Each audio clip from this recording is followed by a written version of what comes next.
Hello friends, welcome to English Study Point. Today I am talking about literary theory, new criticism part 4. I am talking in this lecture about Alan Tate, and he written books Men of Letters in the Modern World and given two concepts.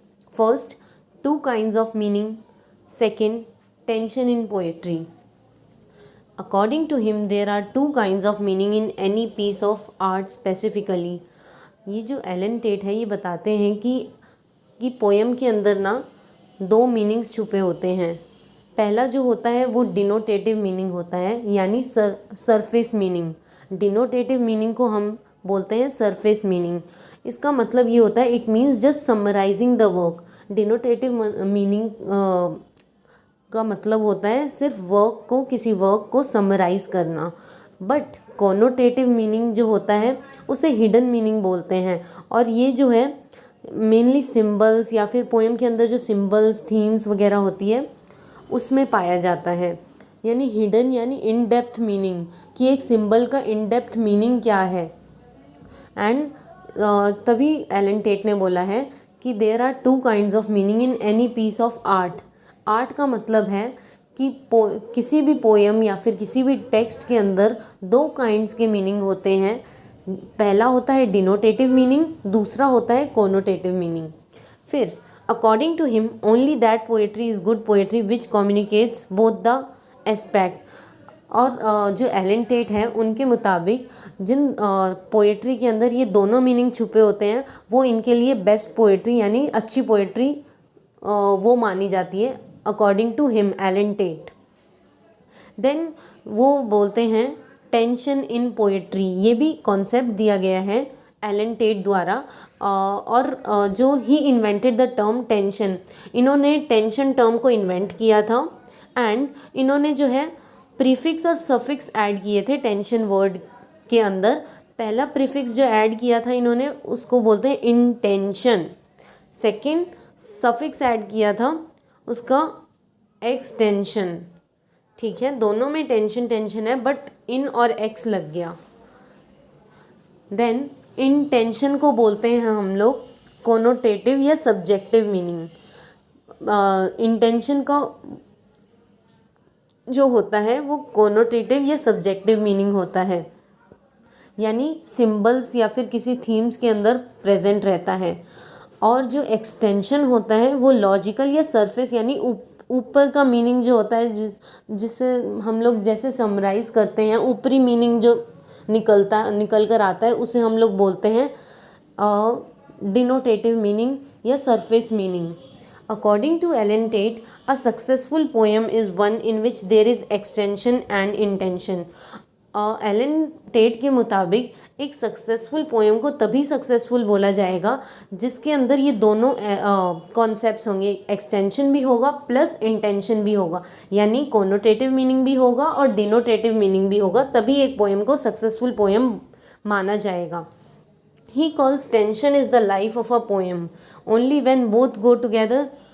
ये बोलते हैं कि जो tension है ना ये poem के लिए ज़िंदगी है। टेंशन का मतलब यहाँ पे वो नहीं है प्रॉब्लम वगैरह। टेंशन इसमें ये बताया गया है एक्सटेंशन और जो इंटेंशन है ये पोएम के लिए लाइफ है, मतलब पोएम के लिए ज़िंदगी है। और जब ये दोनों अगर एक साथ होंगे तभी एक पोएम को सक्सेसफुल पोएम बोला जाएगा। सो जब भी meaning selected by the reader along the line between the intensive extensive very according to personal interest. जब भी कोई रीडर है एक पोएम को अगर रीड करता है और वो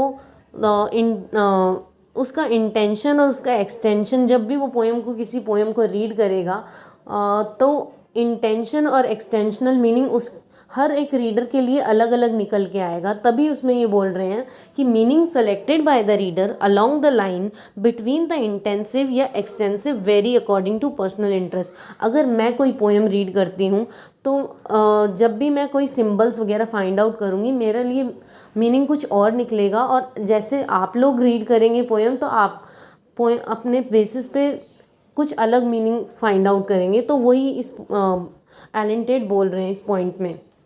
Then I am talking about John Crow Ransom.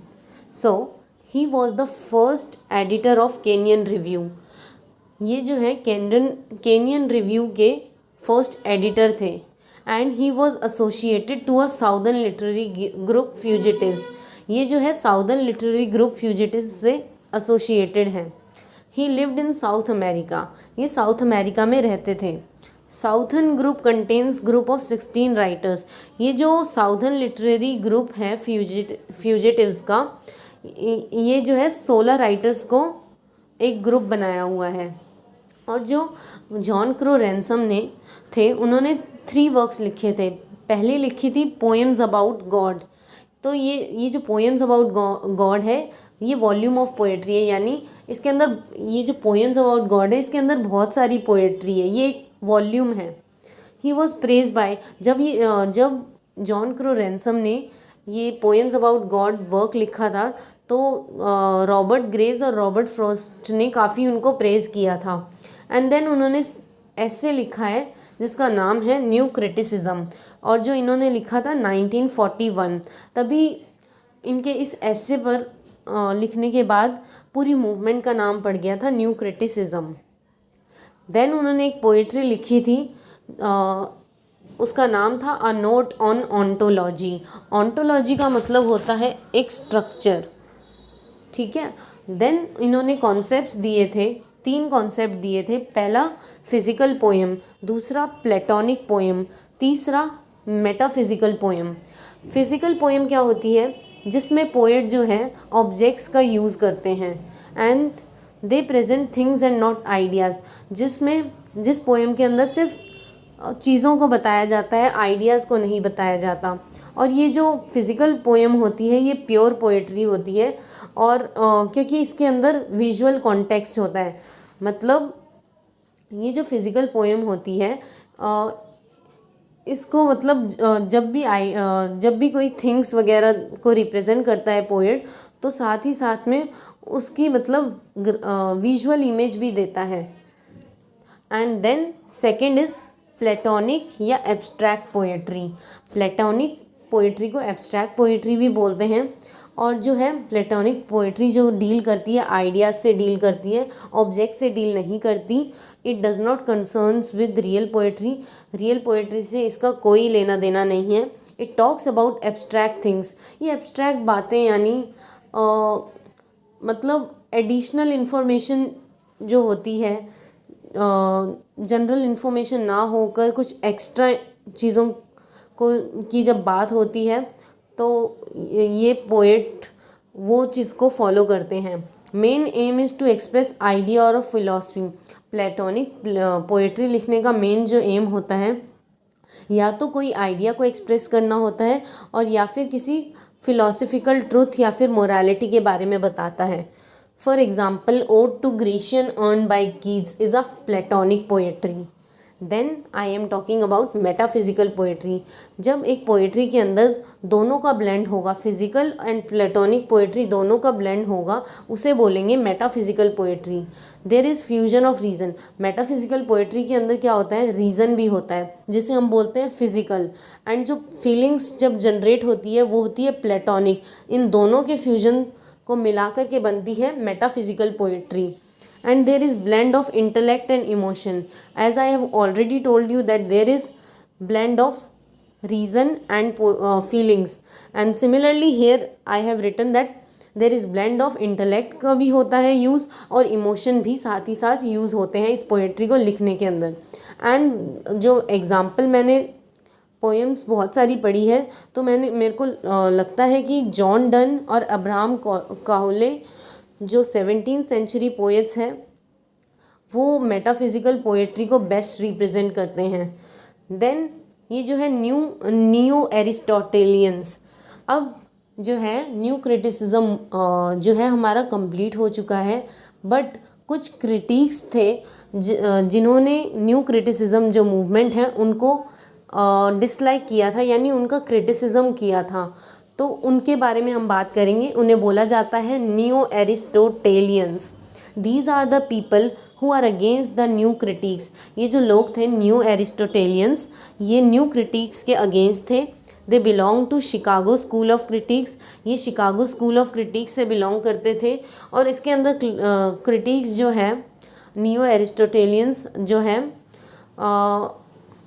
वो है RS. Crane, Norman Maclean, Richard McKeon, Elder Olson etcetera. ये सारे बिलोंग करते हैं नियो एरिस्टोटेलियंस ग्रुप के अंदर। ठीक है, उसके बाद हम they publish books known as critics and criticism. इन सब ने मिलकर एक बुक को पब्लिश किया था जिसका नाम है critics and criticism, semicolon ancient and mortals. So उसमें न्यू एरिस्टोटेलियंस ने न्यू क्रिटिक्स को अटैक किया था। एंड ये जो न्यू एरिस्टोटेलियंस है ये एरिस्टोटल की पोएटिक्स के कॉन्सेप्ट को फॉलो करते हैं। They believe that it is important to locate individual text within genre and you can only identify a text by looking at the genre and intention of the author। ये new critics का ऐसा कहना था कि जब भी हम किसी टेक्स्ट को एनालाइज करते हैं अकॉर्डिंग टू न्यू क्रिटिसिज्म, तब हमें टेक्स्ट में सिर्फ टेक्स्ट की ही बात करनी है बजाय पर्सनल इन्फॉर्मेशन देने मतलब पर्सनल इन्फॉर्मेशन वगैरह कुछ मेंशन नहीं करनी। बट जो न्यू एरिस्टोटेलियंस है ये बोलते हैं कि जब भी हम लोग टेक्स्ट को एनालाइज करें तो उसमें राइटर के इंटेंशन यानी उनके इमोशनल रिस्पॉन्सेस भी लिखे जाने चाहिए उस क्रिटिसिज्म के अंदर जब वो लोग टेक्स्ट को एनालाइज करते हैं। तो नहीं तो टेक्स्ट जो है उनके लिए नहीं तो वो क्रिटिसिज्म नहीं माना जाएगा according to new Aristotelians. And they followed Aristotle in emphasising on plot. ये जो है एरिस्टोटल के व्यूज़ को फॉलो करते थे और ये बोलते थे कि ज़्यादा जो एम्फेसिस दिया जाना चाहिए वो प्लॉट, कैरेक्टर और थॉट पर ज़्यादा एम्फेसिस दिया जाना चाहिए जब भी कोई क्रिटिक जो है क्रिटिसिज्म करता है। तब जो आर.एस. क्रेन है ये जो है न्यू एरिस्टोटेलियन ग्रुप को बिलोंग करते हैं। इन्होंने प्लॉट के बारे में बोला है एक वर्क के अंदर जिसका नाम है क्रिटिक्स एंड क्रिटिसिज्म। एंड ये जो क्रिटिक्स एंड क्रिटिसिज्म है ये एक टाइप की एंथोलॉजी है, मतलब इसके अंदर बहुत सारे एसेज हैं। Anthology of Chicago school in which he R S. Crane talks about problems with the plot of Tom Jones. And जो आर.एस. क्रेन है इस बुक के अंदर क्रिटिक्स एंड क्रिटिसिज्म के अंदर प्लॉट की प्रॉब्लम बताते हैं जो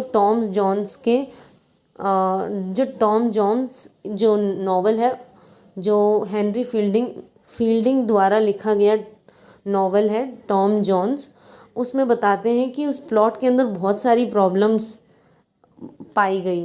एंड जो आर.एस. क्रेन है इस चीज़ को मतलब हेनरी फील्डिंग की टॉम जोन्स को क्रिटिसाइज़ करते हैं क्रिटिक्स एंड क्रिटिसिज्म बुक के अंदर। So thank you. अगर आपको मेरा ये लेक्चर पसंद आया हो तो प्लीज़ इसे लाइक करें एंड इस लेक्चर के नोट्स जो है लिंक डिस्क्रिप्शन में अवेलेबल है।